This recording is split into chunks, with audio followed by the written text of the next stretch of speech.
Bienvenue amis Sagittaires pour votre tirage spécial pleine lune en Lion. Mettez un like à ma vidéo pour soutenir ma chaîne, abonnez-vous si vous êtes nouveau et pour réserver votre voyance par téléphone avec moi, cliquez tout simplement sur le lien sous la vidéo. C'est parti amis Sagittaires, on va regarder pour vous les influences générales de la pleine lune en Lion et puis les effets bien sûr de cette pleine lune en particulier sur votre signe.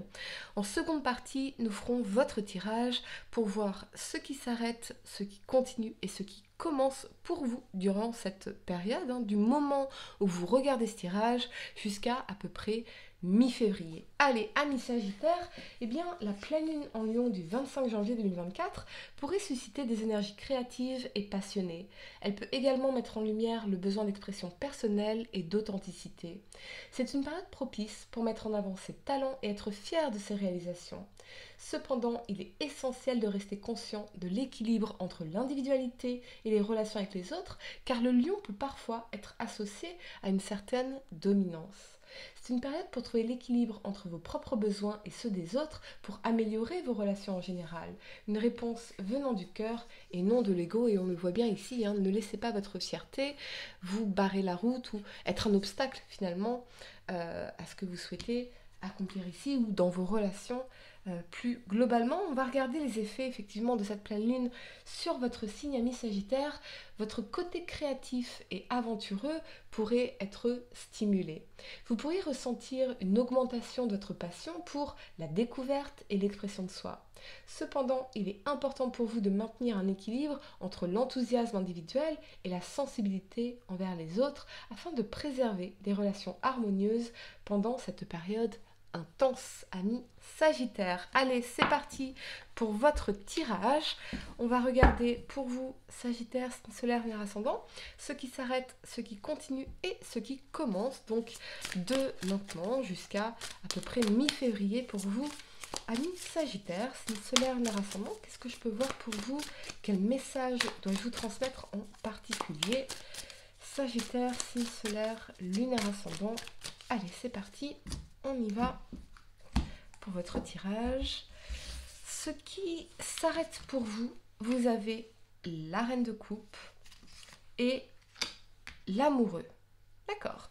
Ce qui continue pour vous, la 4 de coupe et le cavalier d'épée. Ce qui commence pour vous, vous avez la 7 de denier et la dernière, le valet de denier. D'accord, ok. Allez, le temps de ranger mes cartes et on va entrer dans votre tirage, les amis.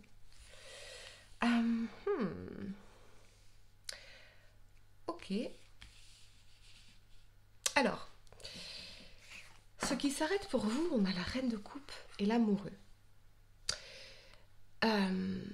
Alors, on peut y voir la fin, la décision, le choix de mettre fin à une relation d'amour non réciproque. J'ai l'impression que vous êtes dans l'amour inconditionnel envers cette personne, mais j'entends être choisi, comme si cette personne ne vous avait pas vraiment choisi en retour. On ne se sentait pas choisi, on ne se sentait pas aimé, on ne se sentait pas valorisé, on ne se sentait pas respecté ici. Et donc, quelque part, eh bien là, vous faites le choix de vous choisir vous, de vous aimer vous. Et le choix de vous aimer vous signifie mettre fin à une relation, un lien, une connexion avec quelqu'un qui ne vous aimait pas, en tout cas dans ses actes, de cette façon-là. Donc, ici, il y a un choix, il y a une décision. Et tout choix implique un renoncement. Soit je te choisis toi, mais je ne peux pas m'aimer moi. Soit je me choisis moi, et je m'aime, et je peux m'aimer. Il y a quelque chose de cet ordre-là, ici. Ça peut être aussi lié à un projet créatif, émotionnel, artistique, Une relation aussi avec une femme en particulier, une figure maternelle. Et j'entends cette notion de choix, d'orientation. Euh, il y a, oui, l'amour inconditionnel, mais une relation ne peut jamais être inconditionnelle. Parce qu'une relation, c'est avant tout un contrat d'âme. Et si, euh, si tu brises le contrat, si tu trahis le contrat, euh, je ne peux pas accepter ça. L'amour inconditionnel ne justifie pas tout. Voyez, je dois pouvoir m'aimer et me sentir aimée dans une relation. Mes sentiments ne sont pas pertinents dans mes choix. Je peux aimer, par exemple, une personne violente, abusive, néfaste. Ça ne veut pas dire que je dois rester dans le contrat. Voyez? Donc, je pense que vous allez mettre fin à euh, l'amour inconditionnel en tant que contrat. Dans le sens où vous étiez... peut-être que vous donniez trop de votre personne. Trop de compassion, trop d'empathie, trop de compréhension, trop de... Vous donniez beaucoup trop ici. Vous voyez, quitte à vous oublier. Je pense que vous allez mettre fin à ça.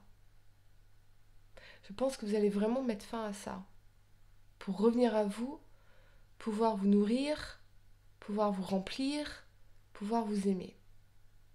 En vous disant non, je mérite mieux que ça. Ok. Ce qui continue pour vous, on a la 4 de coupe et le cavalier d'épée. Alors, il y a quelque chose qui persiste, c'est ce sentiment d'ennui, en fait. Peut-être que je m'ennuie dans ma vie, peut-être que c'est toujours les mêmes choses, la même routine, et peut-être que j'ai des manques, j'ai des vides, et malgré mon envie d'avancer, de faire progresser les choses, eh bien, il n'y a rien qui me plaît vraiment, en fait, ici. Je peux faire d'autres rencontres, je rejette les propositions. J'ai pas envie, ça m'intéresse pas. J'ai pas envie, ça m'intéresse pas. Il y a quelque chose de l'ego qui s'obstine. Il y a quelque chose de l'ego qui s'obstine. J'entends le mot curiosité. C'est toujours cette curiosité de se dire, eh oui, mais et si j'avais fait ça différemment? Est-ce que éventuellement, et si cette personne pouvait enfin changer? Et si cette personne pouvait enfin m'aimer? Et si, et si, et si? Vous avez avec cette personne la relation que vous avez aujourd'hui. Vous avez ça. Vous prenez la relation avec cette personne telle que vous l'avez aujourd'hui. La personne, son comportement, son attitude envers vous telle que vous l'avez aujourd'hui. Et demandez-vous si vous pouvez vivre ça pendant encore 15 ans. Voyez? Parce que ici, on rejette les autres choses. On n'a pas envie. Et on s'obstine là-dedans. Donc on se prive d'autres expériences humaines. Voyez? On se prive d'autres choses. Et pourtant, nouvelles rencontres sociales, nouvelles expériences humaines, nouvelles croyances, voyez, nouvelles découvertes. Mais ici, on se prive. Je ne sais pas pourquoi vous vous privez. Peut-être parce que vous avez donné une importance fondamentale à cette personne. Vous savez pourquoi, ami Sagittaire? Parce qu'en réalité, on tombe amoureux en donnant, pas en recevant. Et vous avez tellement donné, et si peu reçu, par des critiques, voyez, de la négligence, des reproches, du rejet. Il y a quelque chose à travailler, à conscientiser à propos de ça. Une relation, c'est je donne et je reçois. Et ici, on refuse de donner à autre chose. Donc on ne peut pas tomber amoureux d'autre chose. Ce qui commence pour vous, c'est la 7 de denier et le valet de denier. Cependant, vous prenez conscience qu'il est temps d'aller vers des changements. Que c'est important pour vous. Il y a quand même quelque chose qui a évolué. Ça commence, ça vient, ça vient. Vous êtes en train de coudre une compréhension, un fil de compréhension. Il y a quelque chose qui commence à... Ça commence à prendre. Ça prend du temps, mais ça commence à venir. Voyez ? Ça peut être aussi que vous allez vous investir dans un nouveau projet, dans une nouvelle opportunité, que ce soit professionnel, financier ou autre. Quelque chose qui va vous permettre de rediriger votre énergie, de la focaliser sur ce qui est constructif et positif pour vous ici, dans le valet de denier. Vous avez besoin de revenir à vous en réalité, de faire des changements concrets dans votre vie, de revenir à des choses beaucoup plus positives et constructives et concrètes ici, de revenir au concret. Vous voyez, de sortir du métaphysique et de revenir au concret, au travail de la terre, au travail créatif, au travail sur soi, aux choses concrètes. Vous voyez ? Donc, vous voyez déjà que vous avez avancé. Vous avez avancé, vous avez cheminé ici, ami Sagittaire. Ça peut être aussi une période intense au niveau professionnel, ici. Et vous allez vous investir pleinement. Donc, ça va vous permettre de vous recentrer et d'attirer très certainement de nouvelles opportunités, plus d'abondance. Et vous allez voir les fruits de vos efforts très rapidement ici. Vous avez besoin de vous réancrer, ami Sagittaire. C'est vraiment ce que je ressens pour vous. Voilà les amis, j'espère que cette guidance vous a aidé. Mettez un like à ma vidéo, abonnez-vous si vous êtes nouveau, dites-moi en commentaire si ça résonne avec vous. Et pour réserver votre voyance par téléphone avec moi, cliquez tout simplement sur le lien sous la vidéo. Moi je vous dis à très bientôt pour de nouveaux tirages. Namasté.